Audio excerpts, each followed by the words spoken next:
tulemast minu Sigri-Migri luulejutte kuulama. Tänase luuletuse pealkirjaks on Rändur Plika. Väsimatu rändurina, perest perre, linnast linna, Rändur Plikal tuli minna. Rännu rahutus sai verre, ebakindlus istus kerre.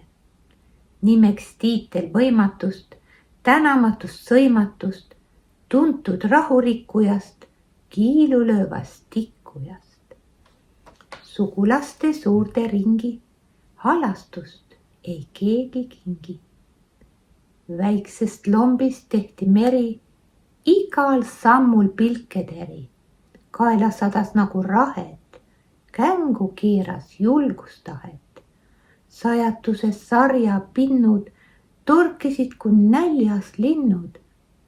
Järgnema jäid nagu kaja pikalt Plika eluajal.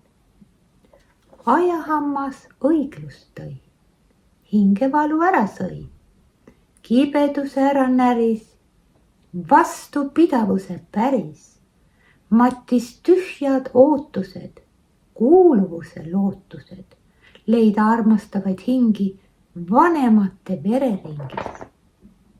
Võõra rahva rahu kantsi, Rändur Plika rada tantsis, sooja kodukolde leidis, enam seal ei olnud heidis.